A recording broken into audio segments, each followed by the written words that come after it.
ಎಲ್ರಿಗೂ ನಮಸ್ತೆ. ನಾನು ಬೋರಮ್ಮ ಹೆಚ್ ಅಂಗಡಿ, ಶಿಕ್ಷಕಿಯಾಗಿ ಕಾರ್ಯನಿರ್ವಹಿಸ್ತಾ ಇದ್ದೇನೆ. ಮಕ್ಕಳೇ, ಇವತ್ತು ನಿಮ್ಗೆ ಒಂದು ರಾಜರ ಕಾಲದ ಕಥೆನ ಹೇಳೋಕೆ ತಂದಿದ್ದೀನಿ. ಸೊ ಇದರಿಂದ ನೀವೆಲ್ಲ ಒಳ್ಳೆ ಸಂದೇಶವನ್ನ ಪಡಿಬಹುದು. ಸೊ ಒಂದು ಊರಲ್ಲಿ ಒಬ್ಬ ರಾಜ ಇರ್ತಾನೆ, ಗೊತ್ತು ನಿಮ್ಗೆಲ್ಲ. ಆದ್ರೆ ಅಪರೂಪಕ್ಕೆ ಆ ರಾಜನಿಗೆ ತುಂಬಾ ಬುದ್ಧಿವಂತನಾದಂತ ಒಬ್ಬ ಮಂತ್ರಿ ಇರ್ತಾನೆ. ಸೊ ಒಂದ್ಸರಿ ರಾಜ ಏನ್ ಮಾಡ್ತಾನೆ, ಮಂತ್ರಿ ಕರ್ಕೊಂಡು ಬೇಟೆಗೆ ಅಂತ ಹೊರಟಿರ್ತಾನೆ. ಸೊ ಹೋಗ್ಬೇಕಿದ್ರೆ ಏನಾಗತ್ತೆ, ರಾಜ ಹೊರಗಡೆ ಬಂದು ಬೇಟೆಗೆ ಅಂದ್ರೆ ಕಾಡಲ್ಲಿ ಹೋಗ್ಬೇಕಿರತ್ತೆ. ಕುದುರೆ ತಗೊಂಡು ಹೋಗ್ಬೇಕನ್ನೋದ್ರೊಳಗೆ ಕಾಲು ಎಡವಿ ಬಿಡ್ತಾರೆ ರಾಜ. ಎಡವಿ ಕಿರುಬೇಳು ಪೂರ್ತಿ ಒಡೆದು ಹೋಗ್ಬಿಟ್ಟು ರಕ್ತ ಸುರಿಯಕ್ ಸ್ಟಾರ್ಟ್ ಆಗತ್ತೆ. ಅವಾಗ ತಕ್ಷಣ ಮಂತ್ರಿ ಏನ್ ಹೇಳ್ತಾರೆ ಅಂದ್ರೆ, ಆದಿದ್ದೆಲ್ಲ ಒಳ್ಳೇದಕ್ಕೆ ಮಹಾರಾಜ, ಬೇಜಾರ್ ಮಾಡ್ಕೋಬೇಡಿ ಅಂತ. ನನ್ ಕಾಲು ಹೊಡೆದು ರಕ್ತ ಸೋರ್ತಿದ್ರೆ ಅದೇನ್ ಒಳ್ಳೇದು ಇವನಿಗೆ ಅಂತ ಹೇಳಿ ಕೋಪ ಬಂದ್ಬಿಡತ್ತೆ ಮಂತ್ರಿ ಮೇಲೆ. ಏನ್ ಮಂತ್ರಿಗಳೇ, ನೀವ್ ಹಿಂಗೆ ಎಲ್ಲ ಮಾತಾಡ್ತೀರಿ, ನನ್ ಬೆರಳು ಹೊಡೆದ್ರೆ ಅಂತ ಅನ್ಕೊಂಡಿರ್ಲಿಲ್ಲ. ನೀವು ಬುದ್ಧಿವಂತರು ನಿಜ, ಅದ್ರ ಬಗ್ಗೆ ನನ್ ಬಗ್ಗೆನೆ ನಿಮ್ಗೆ ಒಂಚೂರು ಕೂಡ ಬೇಜಾರಿಲ್ವಲ್ಲ. ರಕ್ತ ಸುರಿತಿದ್ರೆ ನೀವು ನನ್ ಜೊತೆಗೆ ಬೇಜಾರ್ ಪಟ್ಕೊಳ್ಬೇಕು, ಅದು ಬಿಟ್ಟು ಒಳ್ಳೇದೇ ಅಂತೀರಲ್ಲ, ಏನ್ ಒಳ್ಳೇದು ಅಂತ ಹೇಳಿ ನಿಮ್ಗೇನೋ ನನ್ ಮೇಲೆ ಸಿಟ್ಟಿದೆ, ನಿಮಗೆ ಒಳ್ಳೆ ಅಭಿಪ್ರಾಯ ಇಲ್ಲ ನನ್ ಬಗ್ಗೆ ಅಂತ ಹೇಳಿ ಸಿಟ್ ಮಾಡ್ಕೊಂಡು ಮಂತ್ರಿಗೆ ಸಡನ್ ಆಗಿ ಏನ್ ಮಾಡ್ತಾರೆ, ಇವ್ರನ್ನ ನಾನ್ ಬೇಟೆ ಮಾಡ್ಕೊಂಡು ಬರೋವರೆಗೂ ಏನ್ ಮಾಡಿ ಒಂದ್ ತೆಗ್ದು ಕುತ್ತಿಗೆ ಅಷ್ಟೇ ಬಿಟ್ಟು ಪೂರ್ತಿ ಹೂತ್ ಹಾಕಿ ಅಂತ ಹೇಳಿ ಆರ್ಡರ್ ಮಾಡ್ಬಿಡ್ತಾರೆ. ಅವಾಗೆಲ್ಲ ರಾಜರ ಆಜ್ಞೆ ಅಂದ್ರೆ ತಕ್ಷಣ ಜಾರಿಗೆ ಬರಬೇಕು. ಸೊ ರಾಜ ಏನ್ ಹೇಳ್ತಾರೋ ಅದು ಬೇರೆ ಯಾರು ಏನೋ ಹೇಳೋದು ಇರೋದಿಲ್ಲ.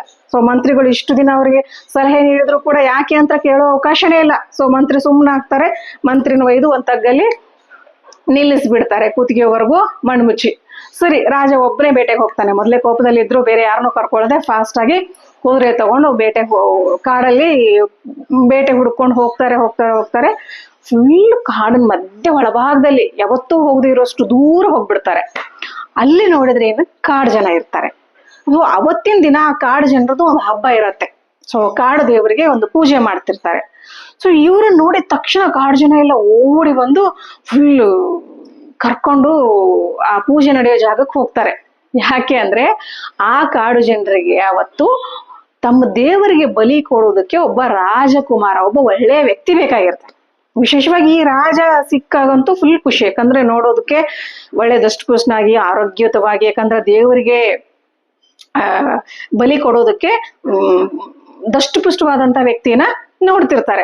ಸೊ ಇವ್ರು ಸಿಕ್ಕ ತಕ್ಷಣ ಒಳ್ಳೆ ಬೇಟೆ ಸಿಕ್ತು ಇವತ್ತು ನಮ್ ದೇವರಿಗೆ ಅಂತ ಕರ್ಕೊಂಡು ಹೋಗಿ ಮೈ ಮೇಲೆ ಬಟ್ಟೆ ಎಲ್ಲ ಬಿಚ್ಚಾಕಿ, ಯಾಕಂದ್ರೆ ಆಚಾರಗಳಿರ್ತಾವ ನೋಡಿ, ಸ್ನಾನ ಎಲ್ಲ ಮಾಡಿಸಿ ಅವ್ರಿಗೆ ವಿಭೂತಿ ಹಚ್ಚಿ, ಹೆಂಗೆ ಈ ಪ್ರಾಣಿಗಳನ್ನ ಬಲಿ ಕೊಡುವಾಗ ನಾವು ಮಾಡ್ತೀವಲ್ವಾ, ಪೂಜೆ ಮಾಡಿ ಹಾರ ಹಾಕಿ ಆ ರೀತಿ ವ್ಯವಸ್ಥೆನ ಮಾಡೋಕ್ ಶುರು ಮಾಡ್ತಾರೆ. ಸ್ನಾನ ಮಾಡ್ಸೋಗ್ ನೋಡ್ತಾರೆ, ಆ ರಾಜನ ಕಾಲಿಗೆ ಏನಾಗಿದೆ, ಕಿರು ಬೆರಳು ಪೂರ್ತಿ ಒಡೆದೋಗಿದೆ. ಅದು ಸ್ವಲ್ಪ ಕಟ್ಟಾಗಿ ಗಾಯ ಆಗಿರತ್ತೆ.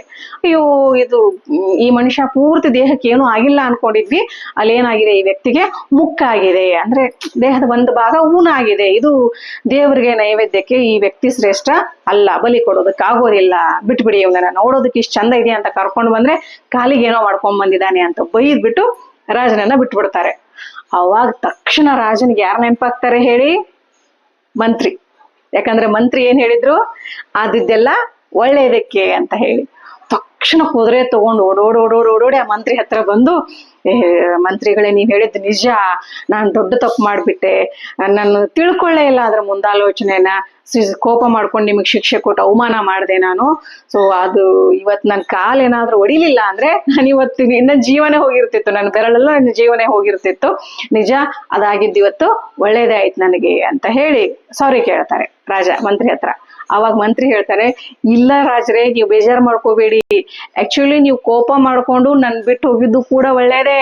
ಯಾಕೆ, ನಾನೇನಾದ್ರಲ್ಲಿ ನಿಮ್ ಜೊತೆಗೆ ಬಂದಿದ್ರೆ ನಿಮ್ ಕಾಲ್ ಚೆನ್ನಾಗಿಲ್ಲ ಅಂತ ನಿಮ್ಮನ್ ಬಿಟ್ಟು ನನ್ನನ್ ಬಲಿ ಕೊಡ್ತಾ ಇದ್ರು.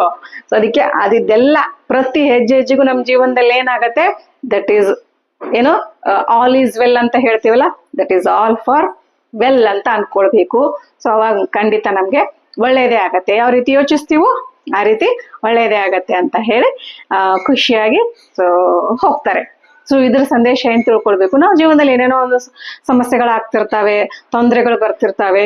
ಸೊ ಅದನ್ನೇ ತಲೆ ಮೇಲೆ ಹೊತ್ತು ಕುತ್ಕೊಂಡ್ರೆ ಮುಂದೆ ಒಂದು ಒಳ್ಳೇದಾಗೋದಕ್ಕೆ ಕೆಲವೊಂದ್ಸರಿ ಕಷ್ಟಗಳು ಬರ್ತಾವೆ. ಅದನ್ನ ಒಳ್ಳೇದು ಅಂತ ತಿಳ್ಕೊಂಡ್ರೆ ಖಂಡಿತ ಮುಂದಿನ ಒಳ್ಳೇದಕ್ಕೆ ನಾವು ಅರ್ಹರಾಗ್ತೀವಿ ಅನ್ನೋದು ಈ ಕಥೆಯ ಸಂದೇಶ.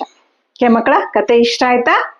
ಖಂಡಿತ ಈ ತರಹದ ಚಂದ ಚಂದ ಕಥೆಗಳಿಗೆ ನೀವು ಚಾರು ಸಾಂಸ್ಕೃತಿಕ ಪ್ರತಿಷ್ಠಾನದ ಯೂಟ್ಯೂಬ್ ಚಾನೆಲ್ನ ಸಬ್ಸ್ಕ್ರೈಬ್ ಮಾಡ್ಕೊಳ್ಳಿ. ಅಲ್ಲಿ ಈ ತರಹದ ಒಳ್ಳೊಳ್ಳೆ ನೂರಾರು ಕಥೆಗಳನ್ನ ಕೇಳಿ ನಿಮ್ಮ ಫ್ರೆಂಡ್ಸ್ಗೂ ಕೂಡ ಶೇರ್ ಮಾಡಿ. ಕಥೆಗಳು ಇಷ್ಟ ಆದ್ರೆ ಲೈಕ್ ಮಾಡಿ. Thank you.